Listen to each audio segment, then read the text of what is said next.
My name is Joe Bruckner. I'm at the Atlanta History Center with Mr. Howard Green, who has kindly agreed to come in and share his life experiences and war experiences with us for the Library of Congress Veterans History Project.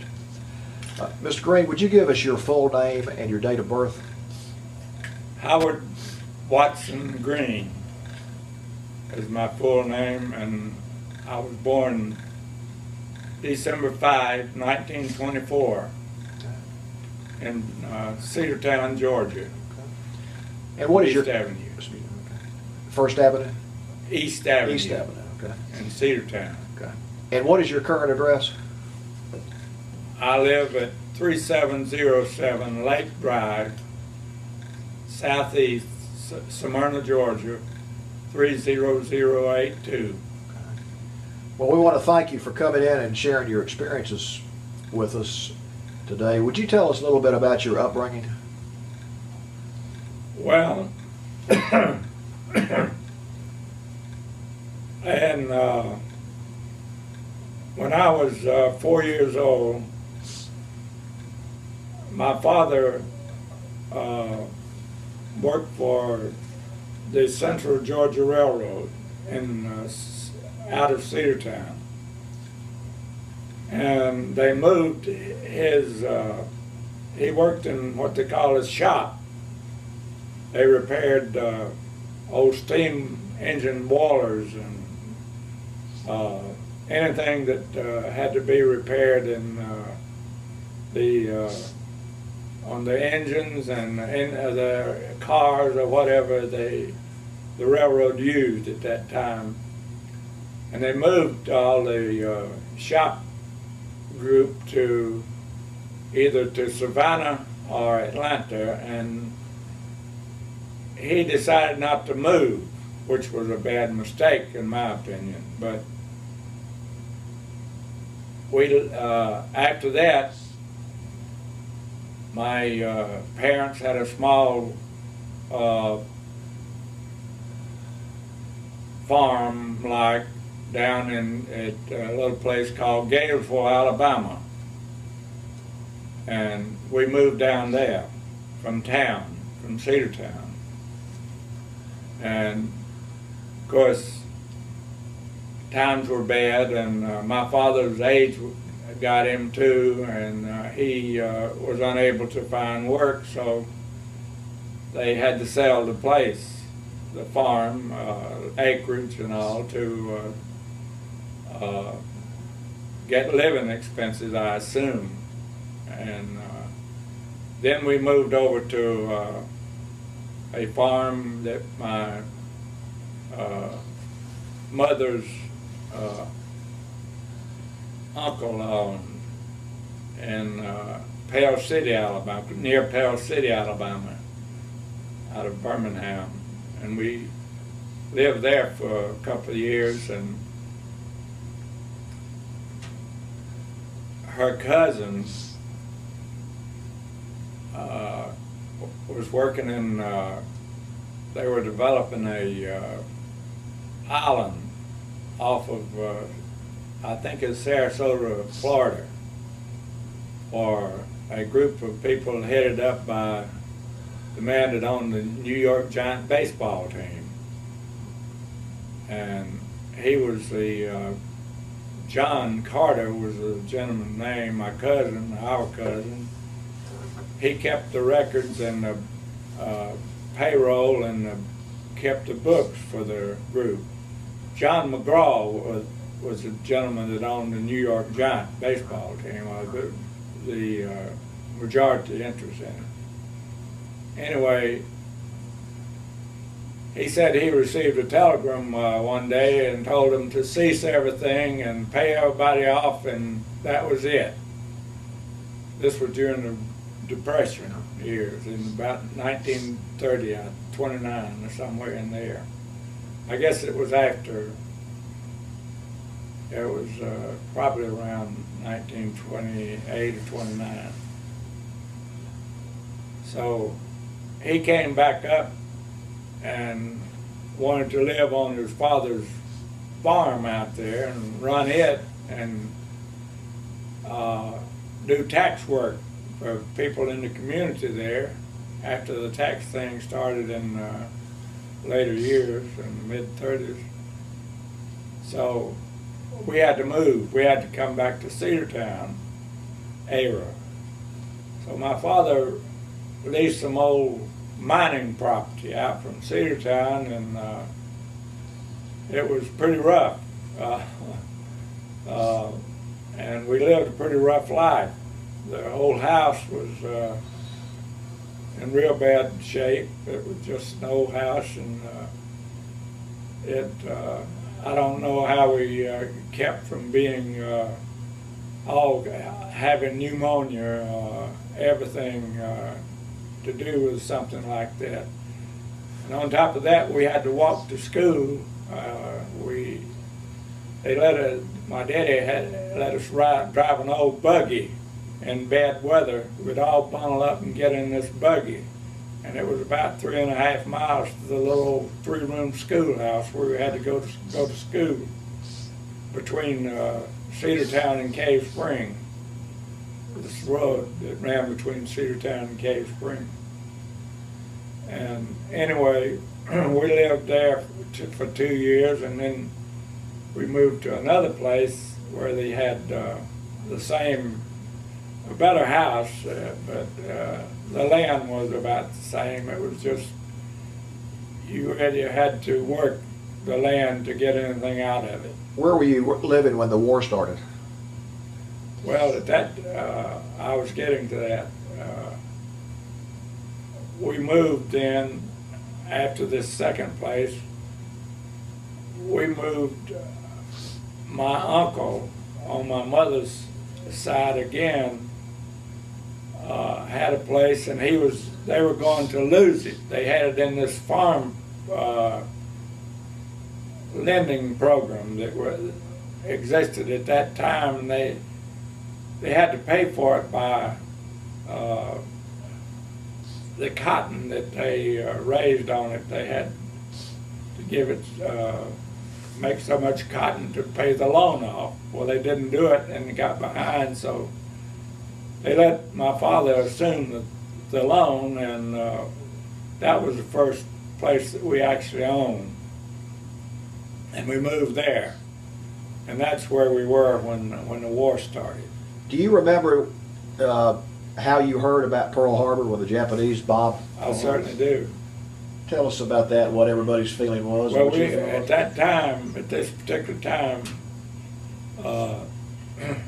my father was not, was working.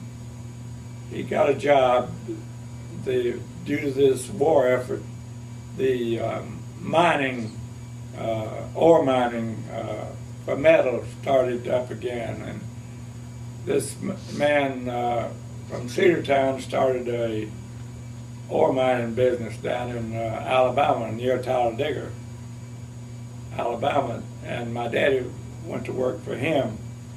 Anyway, this particular Sunday morning, we didn't have a radio or any communication there. We didn't get a paper. We lived over 6 miles out of Cedartown, and we heard it. I had a brother-in-law, my oldest sister that was home, had married, and they came out and told us about it. And that's how I found out about Pearl Harbor. What was your feeling about that? Well, I didn't have much feeling. I knew, that I thought it was, of course, the Japanese. We all thought that the Japanese I'd studied in school about the German thing, the invasion of Poland and all of this stuff, and Hitler and the Nazi. Anyway, I was upset with the Japanese because of the way they handled the thing, and the group that represented the Japanese was in Washington, and they wouldn't tell anybody about they attacked or anything, and they soft played it, in my opinion, until they had to own up to it. Anyway, after the situation, I got a job. I run my age up, and I had just finished the 9th grade, 10th grade in school, and I run my age up, and I went to work for a textile mill, Goodyear, for a short period of time, and I didn't like that type work, so my father and this man, we moved down in near Talladega, Alabama, where this ore mining thing was going on, and my father, I went to work down there, but then the military, because I ran my age up, I was drafted, and that was 1943, is that right? 1943, yes, sir. And in 1943,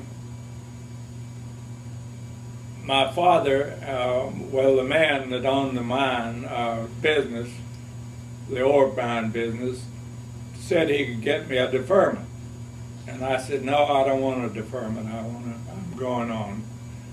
I couldn't see any future where I was and what I was doing, so I didn't think I had anything to lose, so I went. And when I came back in March, I was drafted in March, and I came back home, I think, for 2 weeks. And then I left, and I was sent to a base in Little Rock, Arkansas, out from Little Rock. Joseph T. Robinson Military Base was the name of it, for my basic training. And I stayed there for 11 weeks. Basic.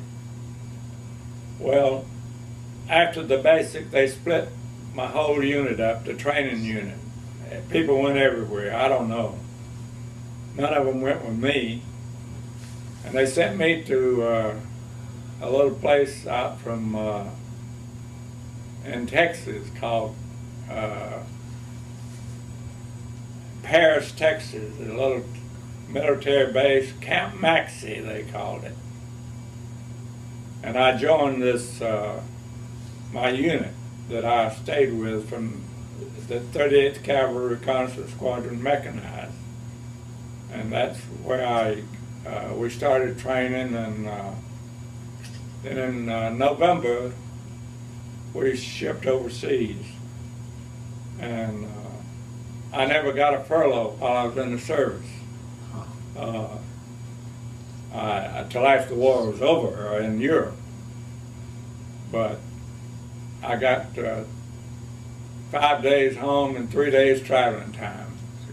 And they shipped us out, and the week before Thanksgiving, 1943, we landed in Glasgow, Scotland, because that was the only port that could handle the Queen Mary. We went over on the Queen Mary, and we were unescorted. We were traveling by ourselves, and the Queen Mary, it took us 3 days and some few hours to get across the Atlantic, and we had contact with planes a couple of times a day. Seaplanes would come out and I guess communicate with the commander of the Queen Mary, and then they would leave. But we would pass convoys on the way, you know, and but we never encountered any submarines or anything. And we landed in Glasgow, Scotland, and then we went down to Exeter, England, and they had this little camp down there that they had trained English wafts in, these English ladies, and there was a little hut there and a couple of pretty good sized brick buildings mainly, but mostly was small huts for accommodate maybe a dozen people, squad or something of that nature. And we set up our training base there, and that's where we trained in and out of it that era the rest of the time to the invasion of Normandy. And what was your unit? 38th Cavalry Reconnaissance Squadron Mechanized. And what's the role of that unit, the mission? We were a reconnaissance. We were out in front of everything till we hit some major force. And of course, if we couldn't maintain what we had to make a strategic retreat. We didn't, they said, that's the way they described it. Anyway, we went into,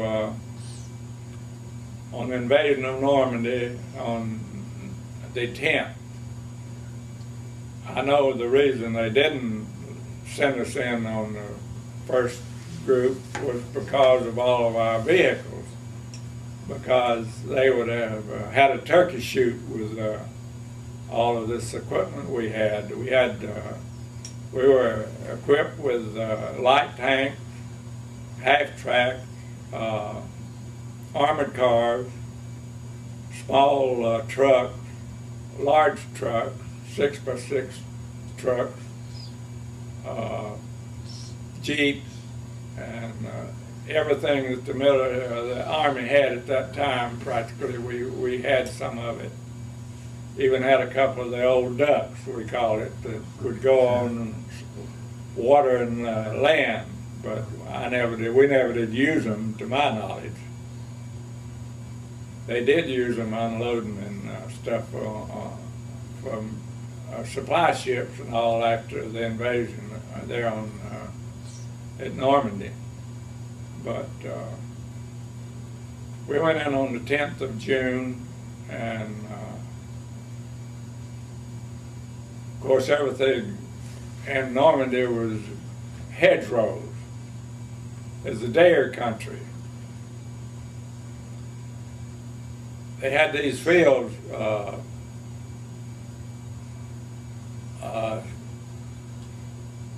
these hedgerows were used as fence.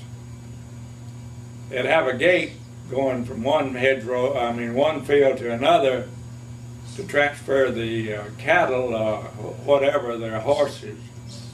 But the rest of it was, everything was grown up. It was so thick that the animals couldn't get through these things, and the only way you could get in and out of there was by a gate that they had. And of course the Germans took advantage of these hedgerows, and they built a fence around it. Of course, after the beach, of course, on the beach itself, it was they had every type of obstacle that I guess you could name. We stayed on the beach the first night we were in there. What beach did you go into? Utah or Omaha? Or? Omaha. We went on the Omaha. We went in before they built this big, they had a name for it, that pier? The harbors? The where they could load, unload. Yeah. It wasn't a harbor, but it was like a dock type. Yeah, it was a big concrete pier thing, and of course the storm wrecked it after about a week, 10 days, I think. Anyway, we went in on that, and our vehicles and everything, and we stayed on the beach for the first night. And after that, they took different groups, troops. Each troop had a little over 100 people, same as a company in, I guess, in Army term. Anyway, they split us up, and some went with joined one unit, some joined the British. The British was there, some British unit, and we pulled reconnaissance and all for different units.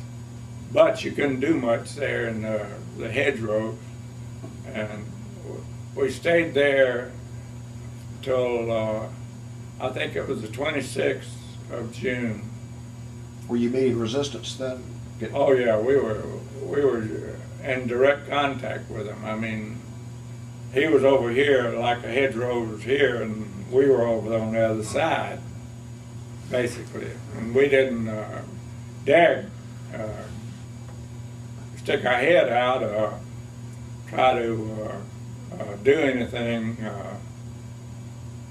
because they were sitting over there with bazookas and everything, and they just opened up on you when they saw something, and that was it. Anyway, our vehicles were so light that practically anything they had would penetrate our armor, what little we had, the armored cars and the light tanks and half tracks and stuff like that. Their heavy machine guns would annihilate that, disable them. And anyway, on the 26th, I believe, of June, they decided to make a big attack. They being our military. Okay. And try to, we were near St. Lo. It was a fairly large town there out in the Normandy. Anyway, on the morning early, they sent all the our aircraft over, and the British together, and they bombed the ground.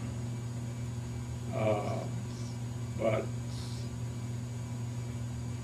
they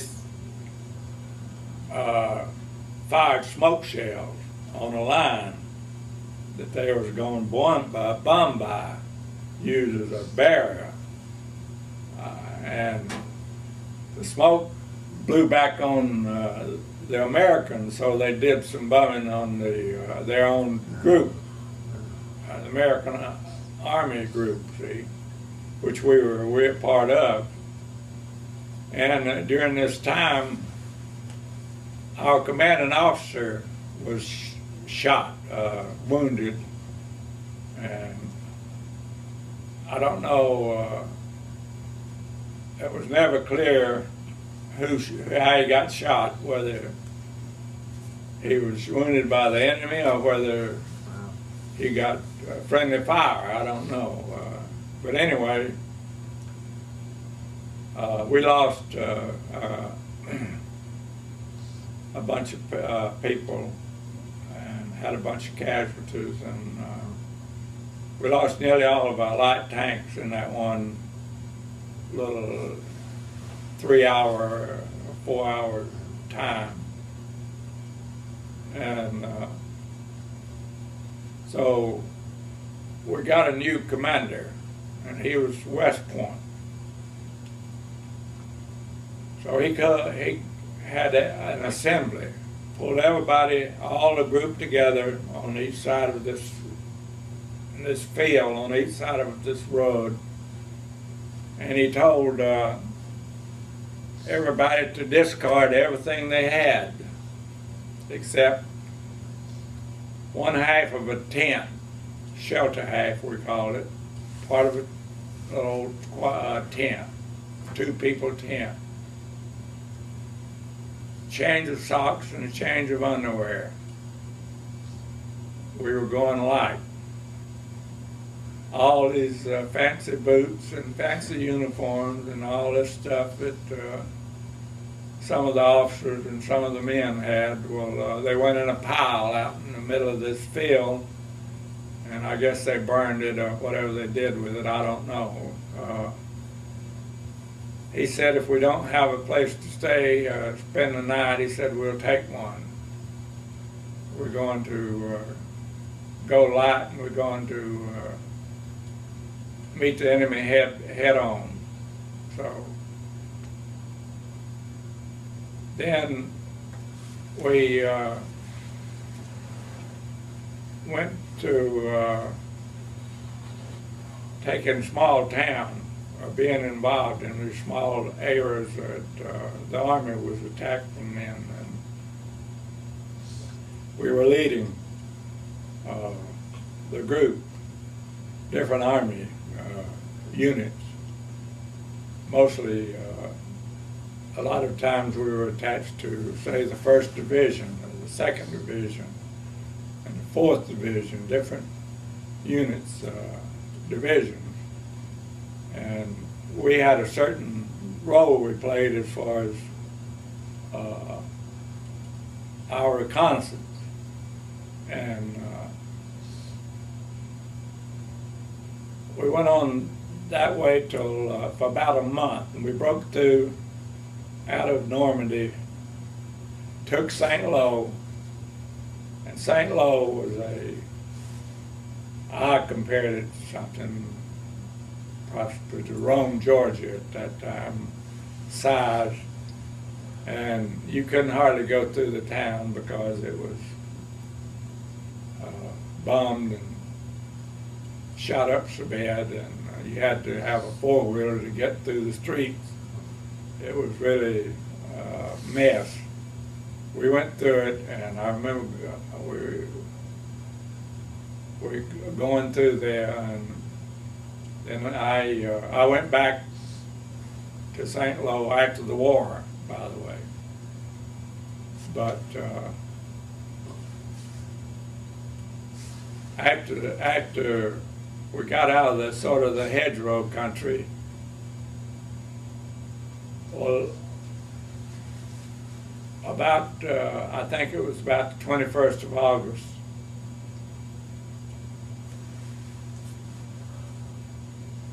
We traveled day and night. We started one afternoon, and when we traveled all night, and they said we went 125 miles. They had a big pocket of this German army surrounded. The British was up on the north side. They were up toward Holland and up in there, and they were trying to close this trap on this German army, and we went around the thing to get on the other side of it, and we traveled, like I said, 125 miles during the period, the afternoon and night, and we got around the pocket. Of course, another thing, they said that everything worked out pretty good on, they surrounded everything pretty good, but the British was a little slow in their activating and getting things tied up on their end, and about 25,000 of the Germans got away. Excuse me. Away from their trap, and of course that was that much. It wasn't very many, because it was in the 100,000s that they trapped overall.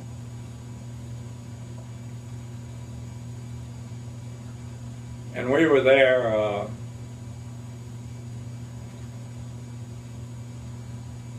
sort of in a I guess you call it a sort of a rest area for maybe a day or so, and I was driving a Jeep, and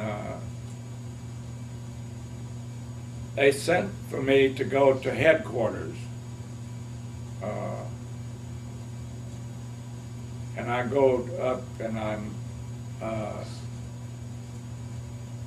meet this executive officer.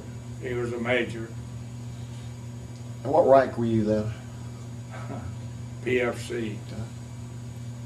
Anyway, I never was ranked. This, Oh, it's quick.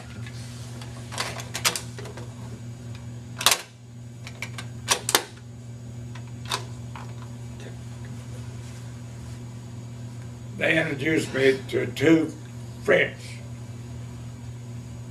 the FF5, whatever they call them, French underground officers that had come back from to meet with our people and tell them about what was going on as far as they knew.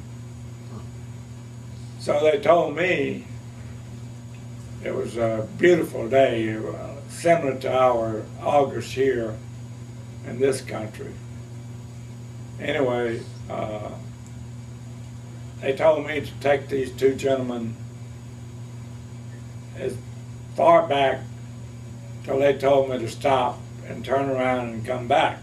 And they drew a little map out on a piece of paper and told me if they weren't at the place where we started from, they'd be over here for this little sketch. So that's, we took off, and we drove for maybe 45 minutes and down this road. Didn't see anyone, didn't encounter anything. We could hear small arms fire and artillery and everything east of us. We were going east. And we started down this hill, and they stopped me. Of course, they shook my hand, kissed me on each cheek, and bid me farewell, you know, and they took off down to the woods. But I could look down there, and I saw all these buildings, you know, I could see a lot of buildings, and but I turned around and went back down the road, and I thought I got back to the place that I started from. Well, the ground was all chewed up, you know, where the tanks and everything had chewed the soil up. It was loamy-like. It wasn't real hard soil there. And I said, well, I believe I'm back to where I started from, and they're not here. I can't go back east because that's where I'm going to run into trouble. So I went back, started back west a little ways, and I went down this road, and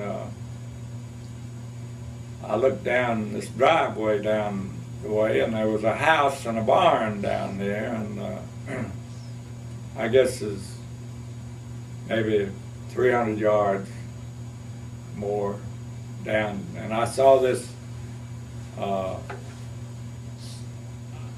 wanted to get some water, and I saw this well that with a hand pump on it out there from the house, and I said, well, I'll go get me some water.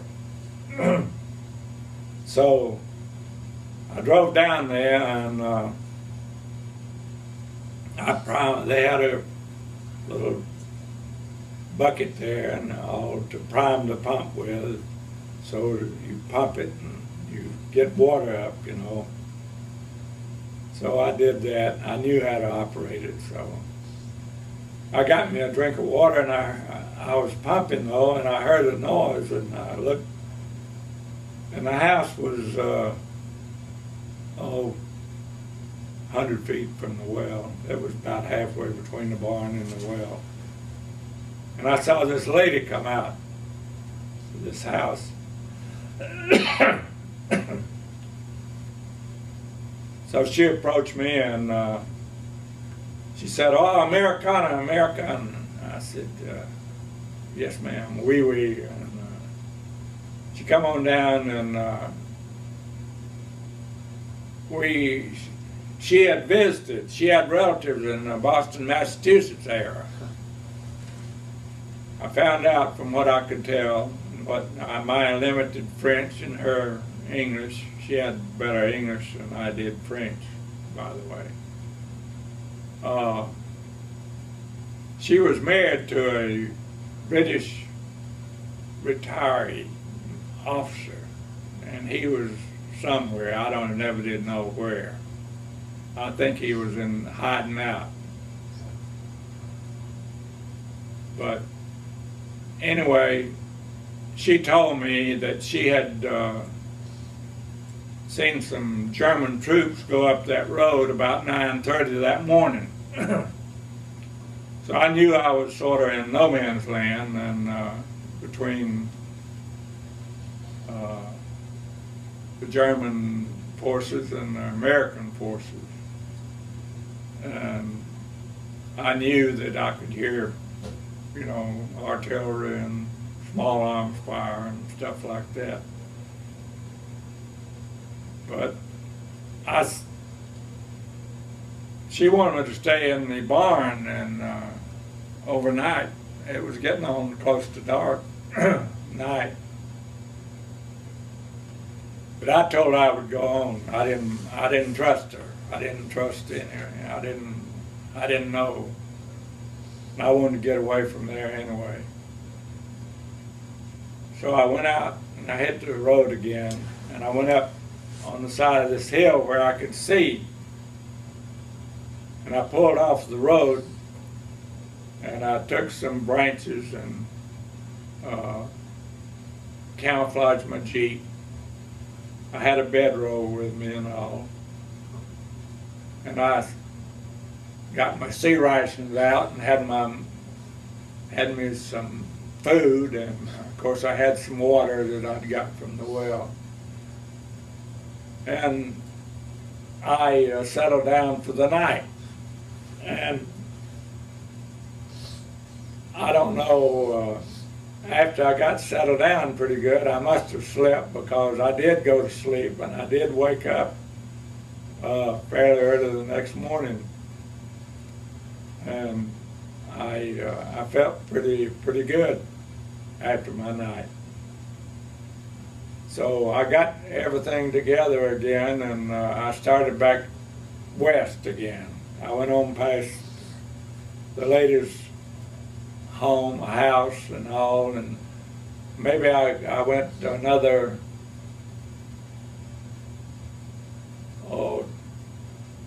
15 miles or so, and I saw these Americans parked on the side of the road. So I needed some gas. I knew I was getting low on gas, so I was going to bum some gas if they had any that I could get.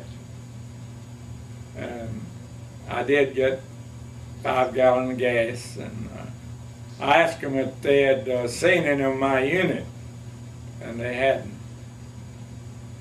So I got back out on the road, and I started down the road, and I'd gone maybe a few miles, I don't know, not over 10, 12 miles, and I saw this Jeep meeting me, and it was a second lieutenant and a driver from my outfit. They were looking for me, I guess. They said they were anyway. I don't know whether they'd given up on me or what, but anyway, I got with them, and we went back and joined the outfit, and we got this armored unit under General Gaulle, and his assistant was named General Leclerc, that was commander of this armored unit. For political reasons, I assume, they decided to let them Paris was declared a free city. Germany was supposed to clear it out of Paris. So on the 25th of August, we go into Paris, France, leading this French armored unit that had been trained with the British and American equipment in England. And of course, de Gaulle was a big leader of the whole outfit, so it was quite a show. Yeah, tell us about that. Well, we were mobbed by the French. They really gave us a warm welcome, and with wine and flowers and everything, you know, and so I don't know why, but they decided to let my unit sort of police Paris for a few days, and that was the only main interlude we had while during our 11 months of combat. And it was the weather was really beautiful, and everybody was really great, and we really enjoyed our visit with the Parisians, and it was quite an experience to see how they reacted, these French armored people that went in there. They rounded up a lot of the French young ladies that had collaborated with the Germans, and they run them around up and down the street, and you'd hear a bunch of noise coming, and here they come with 2 or 3 beating on cans and everything, and they shave their heads and cut their hair, and they, of course, I don't think they annihilated them, but I guess they felt like they'd been better off if they had done it. And of course, there was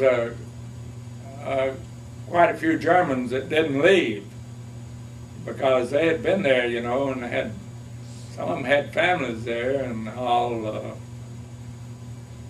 and they weren't ready to give up their homes, so-called, and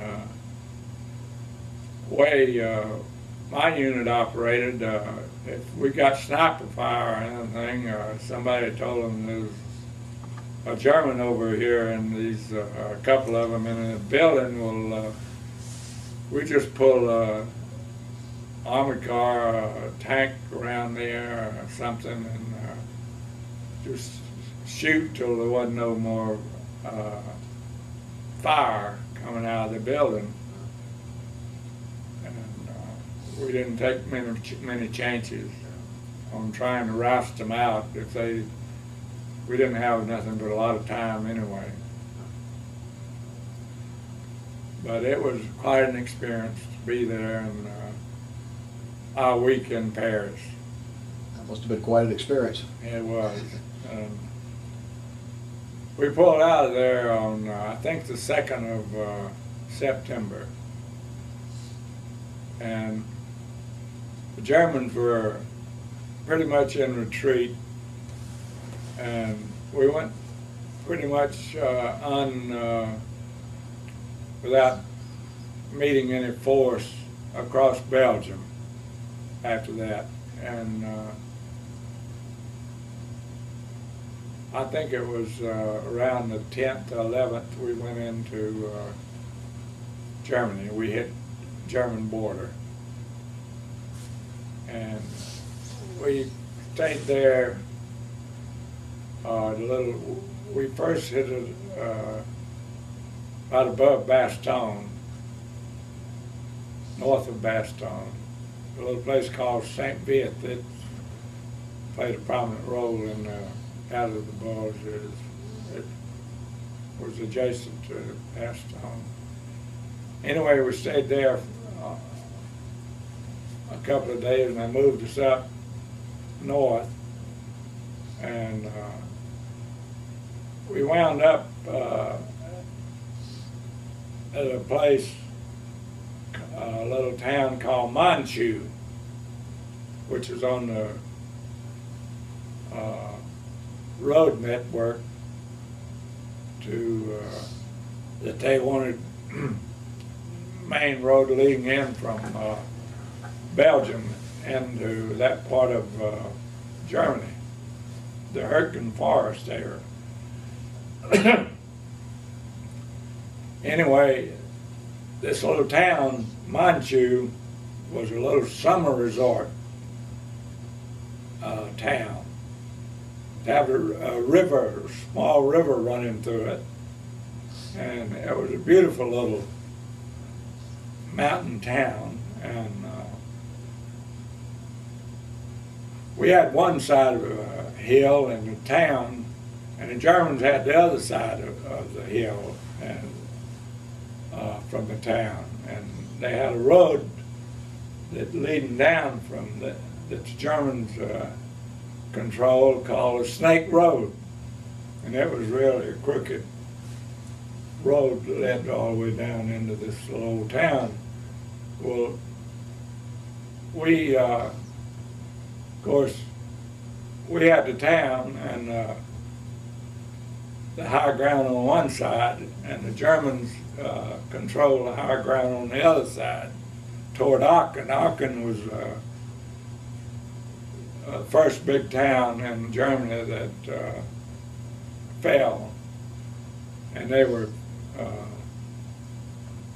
quite a bit of activity, American and German activity in Aachen at that time. Yeah, were you still driving a Jeep then? I was driving a Jeep and driving anything I could drive, most anything that we had. And I was, at that time, I had another guy, we had a truck during part of this time. We had what they call we drove a 6x6 truck. And we carried all kinds of supplies, like barbed wire and stuff. We went and got ammunition, barbed wire, and all that kind of stuff to set up a line of defense and mines and everything that we were trying to set up to counteract the Germans, because we figured the weather was getting bad and our vehicles were having trouble in the mud, and the little roads were narrow and asphalt, and they were getting chewed up and all this activity, and you just couldn't maneuver with what we had too well. They couldn't, the Germans couldn't either. But anyway, we sat there in that area and over a month, getting people. We were building dugouts and places to stay, and making it as much as we felt like we could to where we could stay in the holes in the ground and stuff like that, and protect ourselves. So then on December the 16th, they made their big counterattack, and of course they hit us with everything they had and could. They even, this little town on this side of the hill that we had there, they had some of these people that lived in this village town had their gardens. And these Germans saw any movement over there, they would fire at it. And these people were up there trying to get some cabbage they had growing up there, or beets or whatever they had in their little garden. And I know they shot some of their own people, wounded them. I don't know how many they killed, but possibly some. But we had no control over that. And but on the counterattack,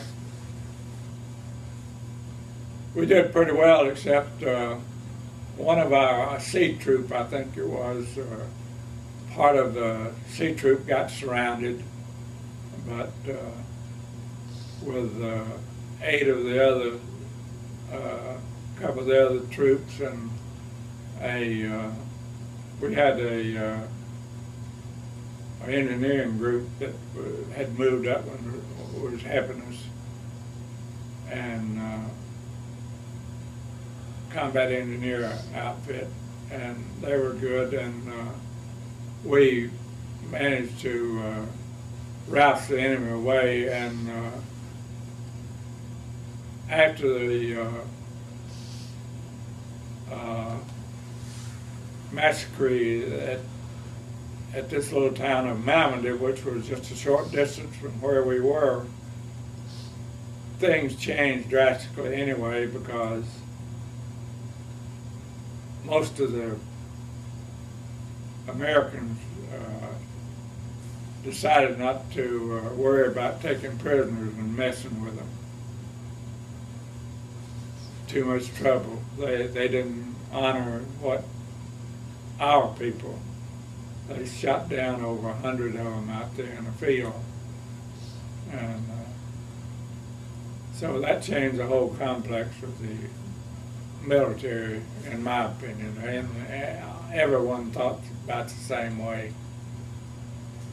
And the Germans didn't have any enough fuel to and stuff. They hoped to capture that, our fuel dumps and all, and but they didn't succeed.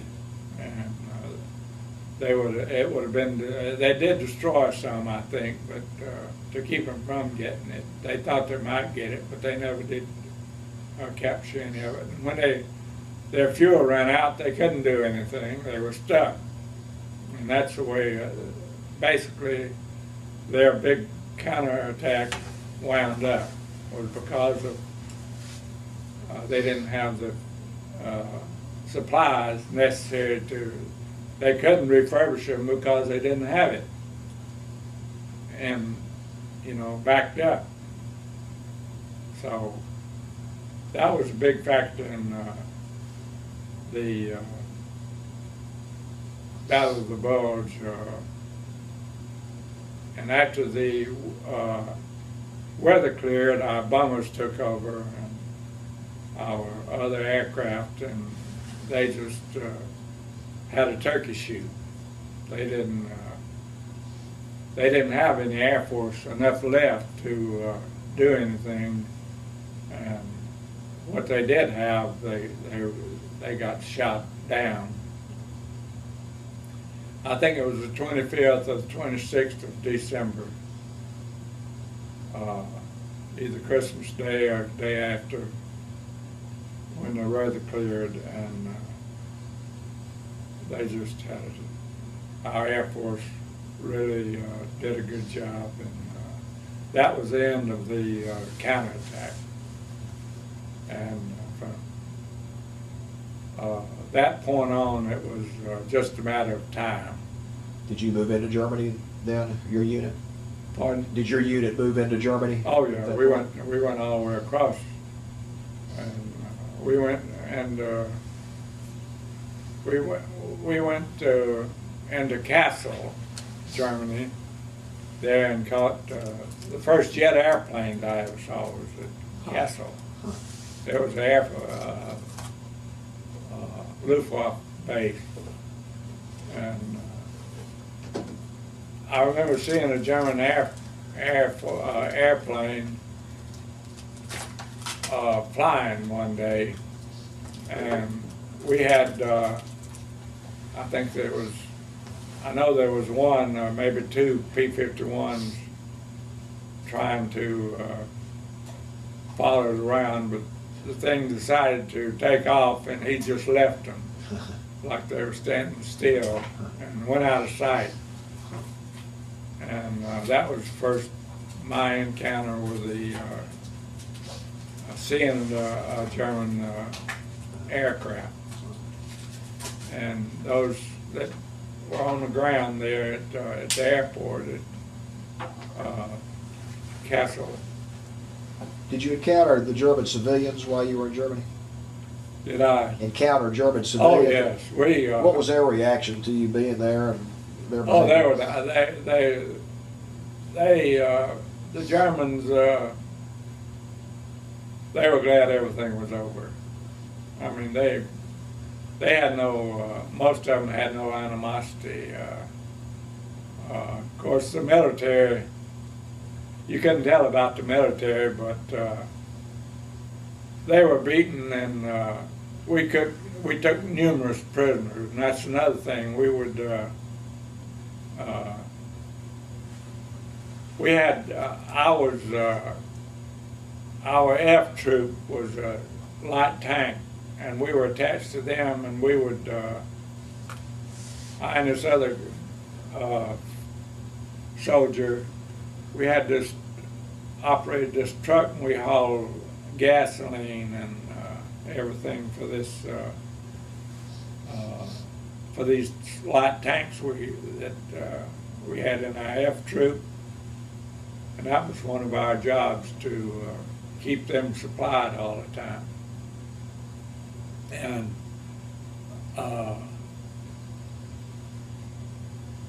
one time when we were at during the Battle of the Bulge,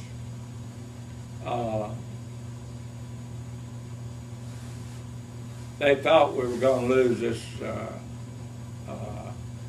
back in the edge of Belgium. They had this ammo depot, what they called it, where they had all types of ammunition.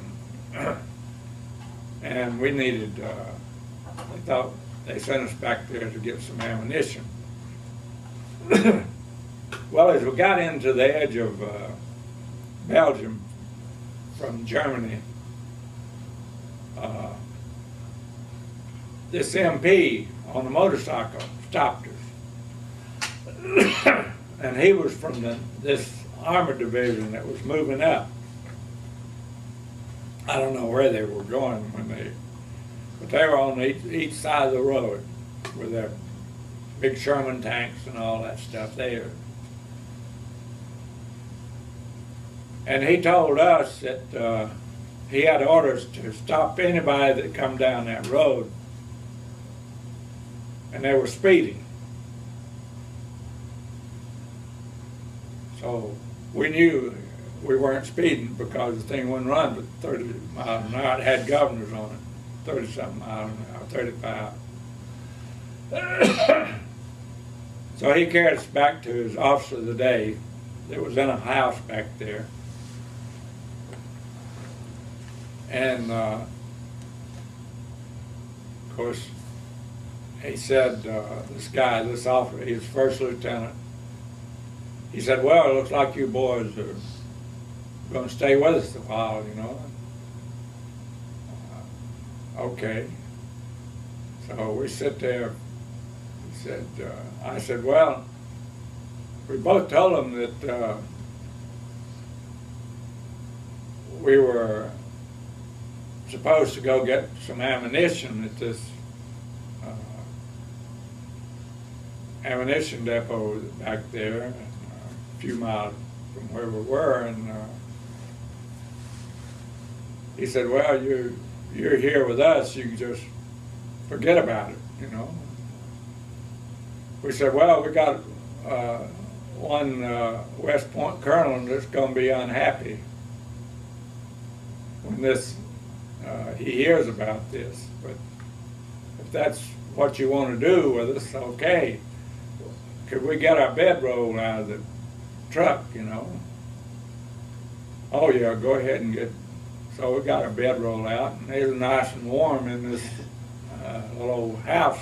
They had taken over this little house there, its headquarters. So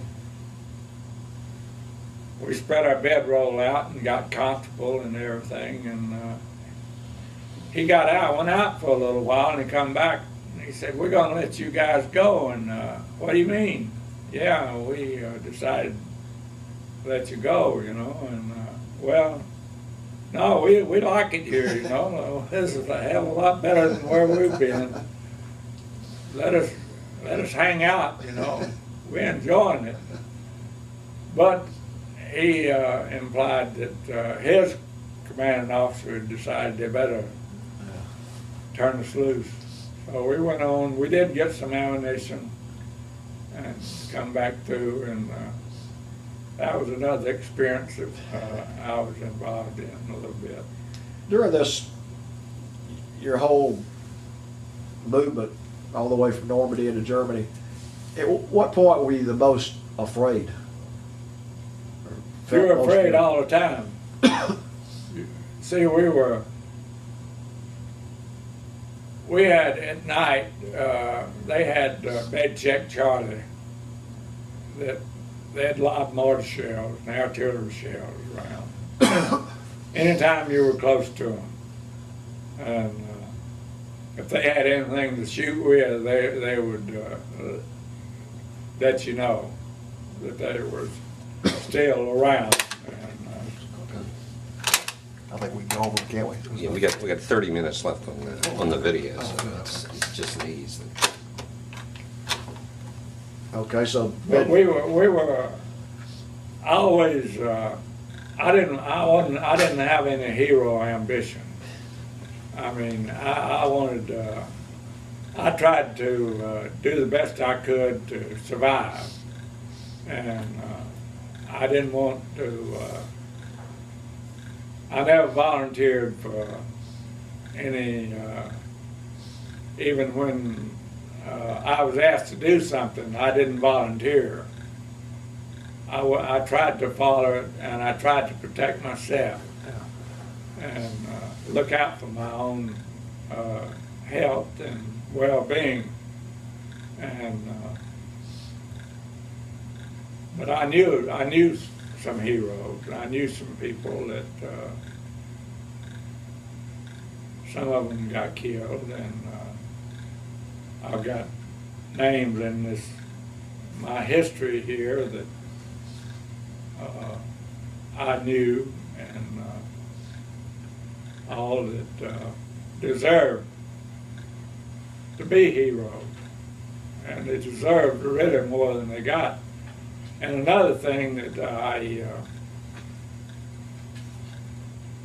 after the war was over, everything was said and done.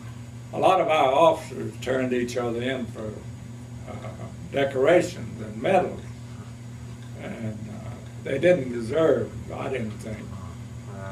But, you know, as long as the shooting was going on, well, they were just a regular joke. But they did do that, and you can tell looking at some of the stuff. But we had some of the officers deserved it. They did a good job, and of course we all had our, I guess, duties. I didn't ever have any rank or anything, except I was pretty bullheaded, and I tried to take care of me most of the time. And if, like that deal with the two Frenchmen, I wasn't going any further to care of them any further than they told me to stop. I didn't have any ambition to go any further. I don't know what happened to them, and I don't know how they made out. I hope they did real well. But Where were you when we dropped the bombs on Japan that ended the war? I was in Czechoslovakia. Czechoslovakia.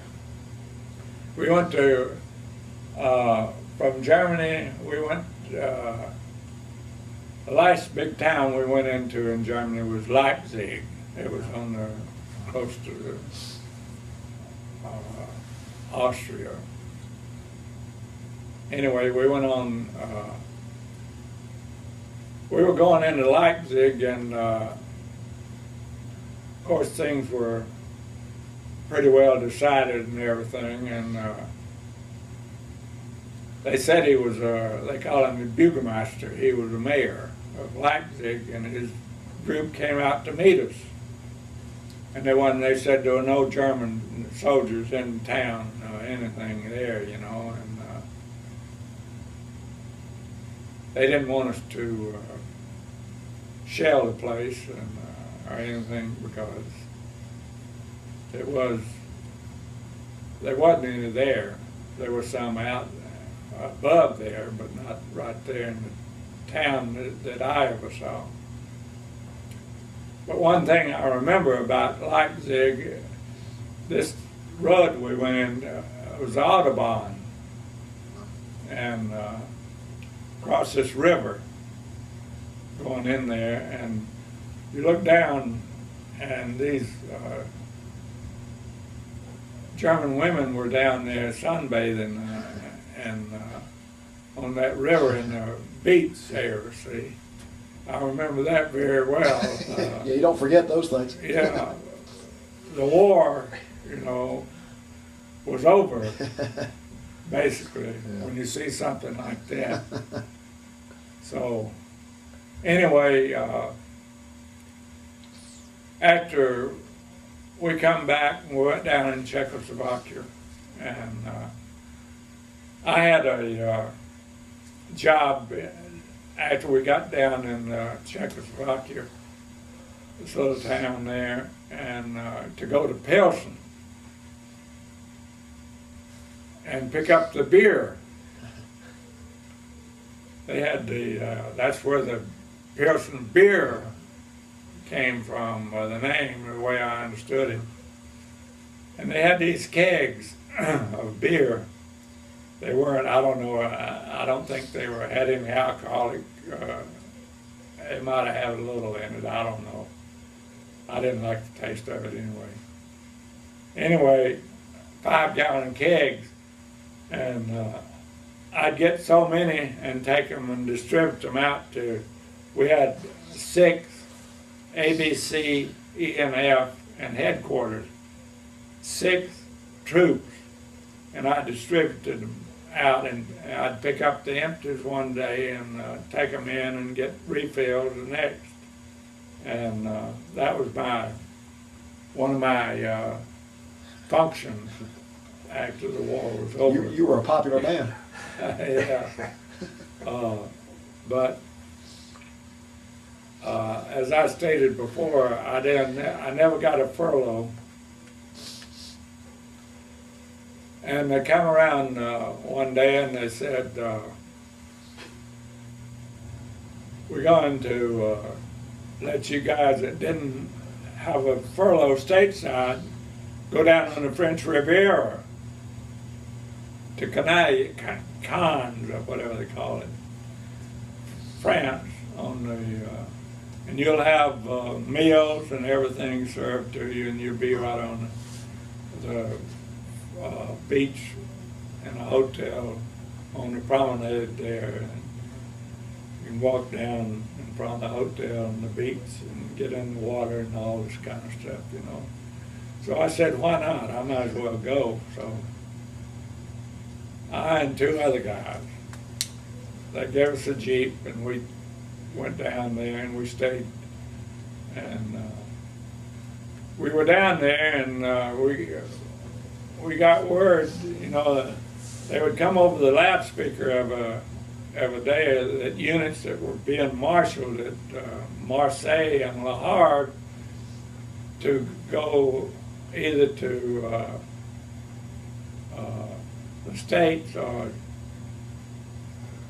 go home, you know.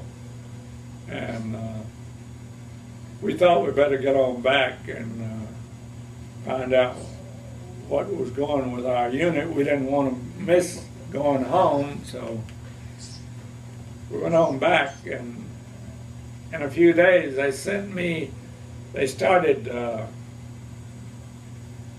separating us. The older guys that had a lot of time in the military, well, they had a lot more points than people like me. I was short timer. I had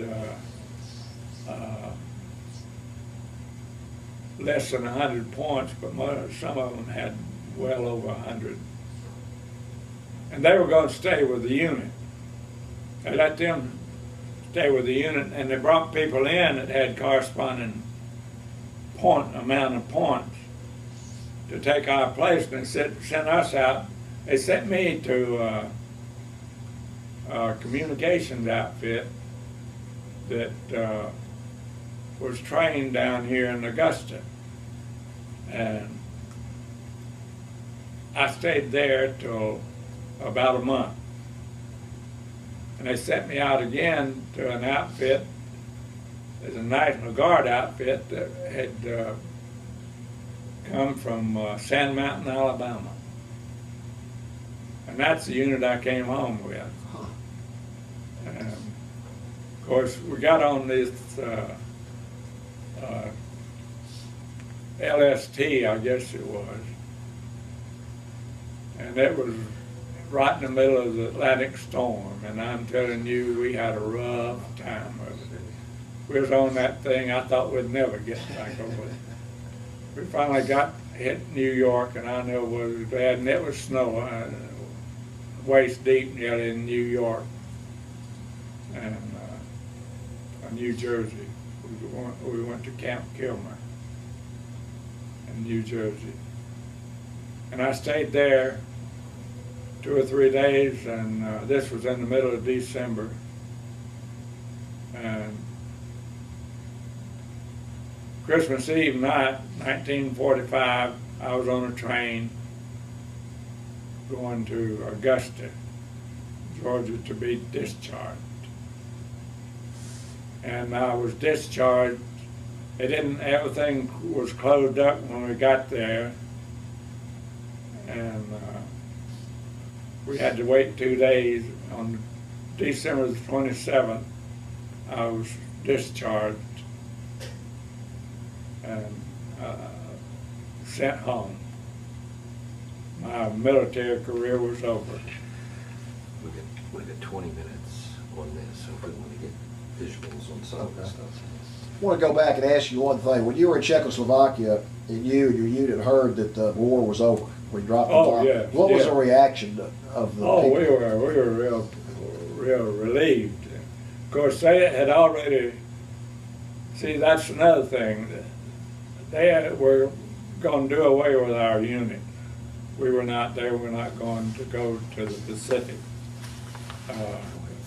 Anyway, we were in Pilsen. I and another boy that from Lewis. His name was Lewis. I can't think of his first name. I think it's Joe. He and I had gone to Pilsen that night, and we heard the war was over on it. I think it was the 28th of August or somewhere, whatever the date was. And we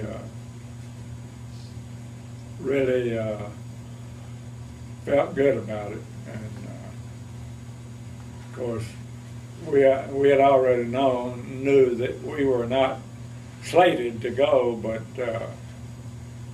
we had also heard rumors that they would probably, if they invaded Japan, they would probably lose over 1 million people. And I think that would probably have been true. And they can say what they like or want to about, I think Japan got what they deserved. and I never have had any remorse. Did you realize while you were over in Europe and just, battling every day that you were part of one of the most significant moments in world history, World War II? Well, I felt like that we had a lot of to do with the war. I knew we were involved in it greatly, and I knew that if we won the thing and the war was over, that I felt like that we were doing a lot for our country and for our fellow man, and that I felt that even though basically I was making $1 a day once a month paid, I managed to get by, and but I wanted to better myself after I got out, and I did. I finished high school after I got out. I went to college, got a little formal education, and after my I was sort of stuck to live with my mother after my father died and look after her. And I went to work. I was able to get a job with the railroad and worked on trains. And I went to places like Chattanooga and Griffin and Columbus and all around my railroad ran, and all of the places in between. And I enjoyed the railroad till the diesel engine came on, and that cut us out, a lot of us. And all of I came with Lockheed. I had a job with the railroad. I made a copy of that thing. This is the original. I worked for the railroad. Now I still had a job with the railroad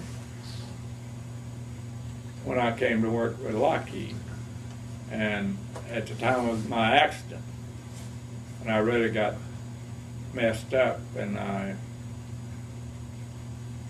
stayed with Lockheed rather than to try to go back with the railroad, because I couldn't get on and off the the trains like I had before.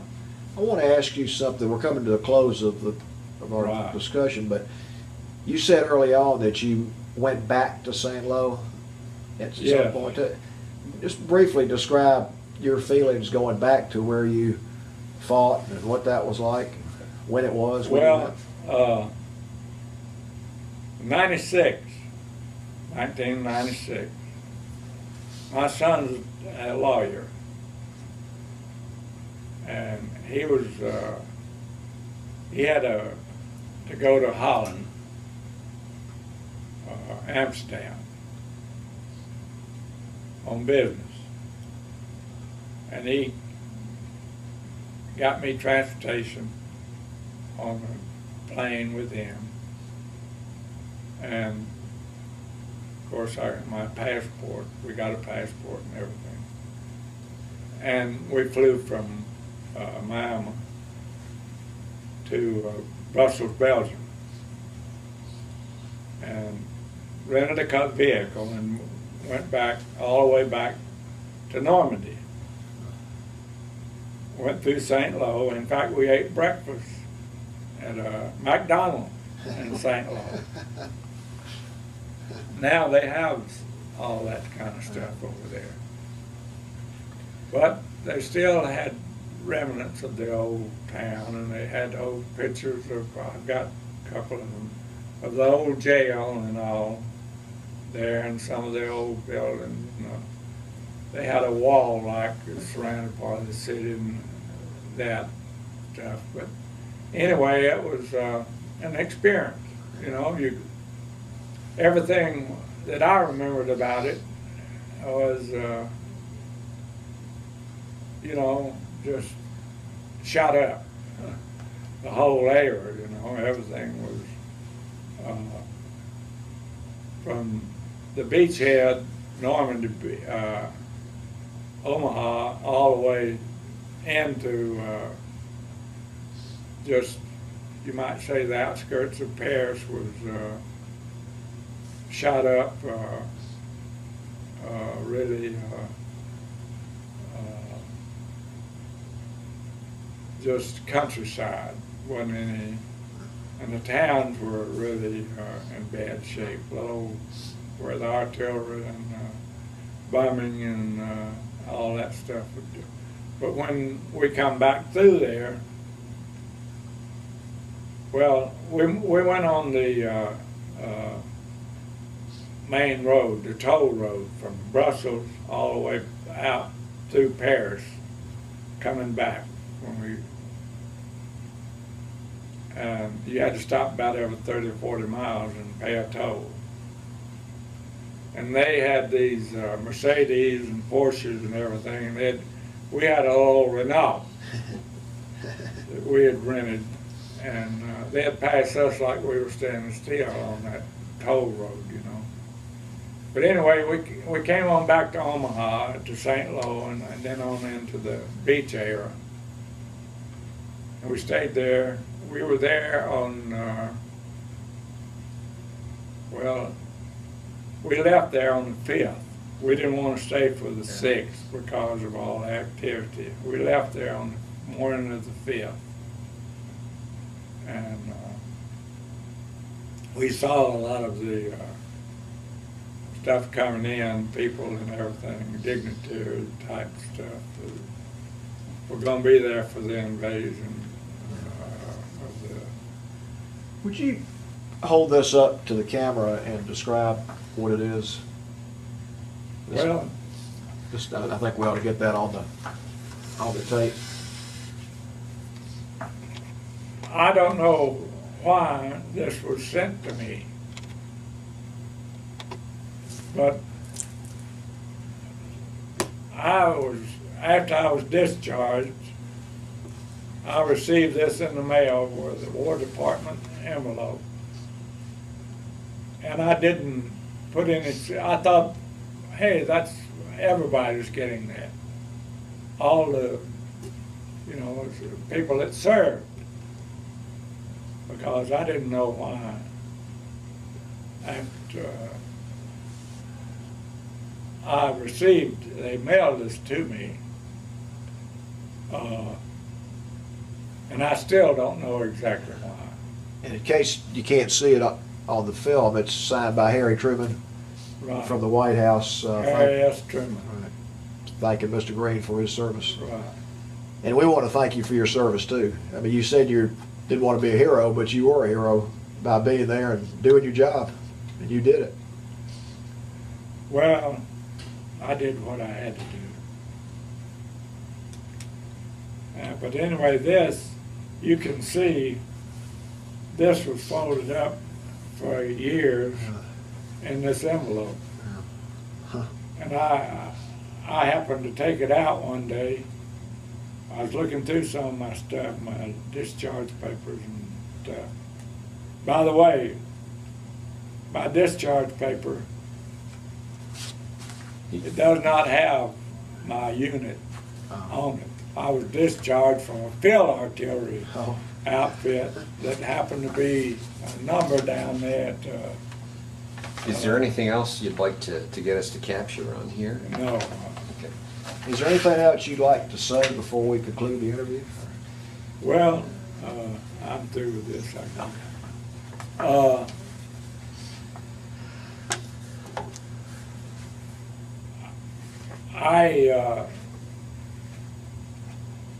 I learned a lot from the service. The main thing I learned was that there was a better life than I had known, biggest part of my life. From the time I was 4 years old to through my service record. And I tried to better myself after that. And I did. I'm not, I raised a family. I've got 3 boys and a good wife. And my children are all good citizens. And I think I've accomplished some things that I own my home. I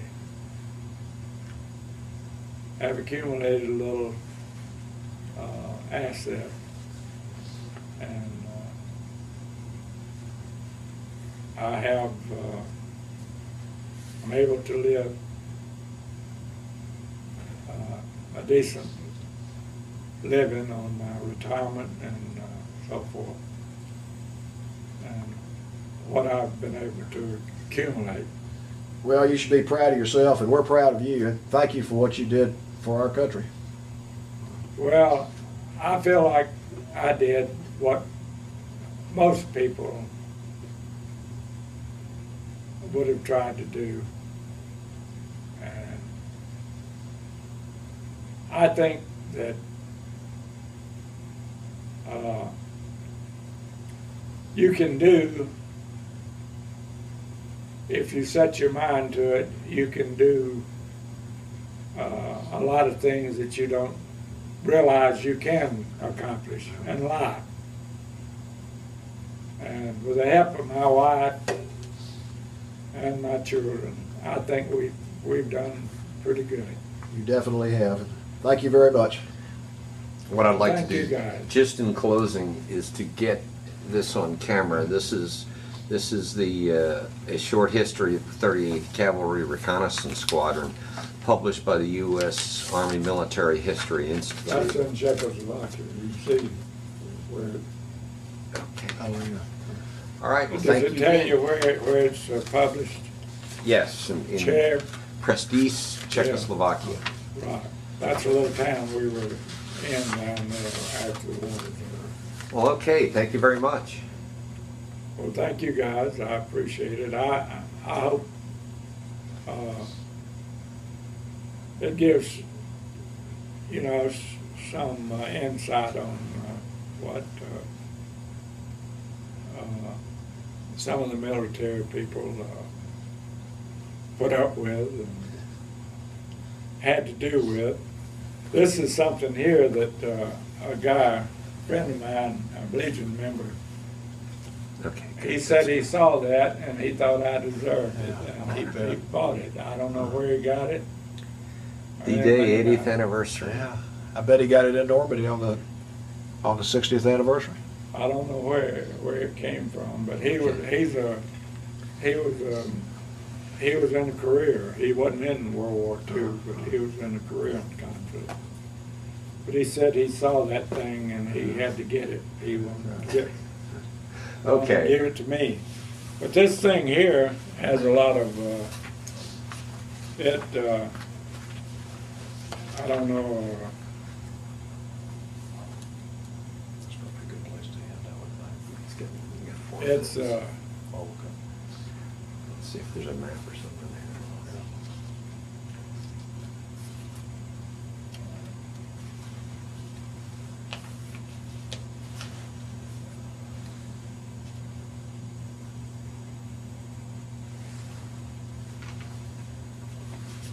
This tells this paragraph here about when we went into Paris on the 25th. Okay. What we'll do is we'll make a copy of this and include it in the folder. You may have, if you have to take this apart, if you can re-staple it back Yeah, together. we'll get it stapled back doesn't matter. together. Okay, I'm gonna cut this here.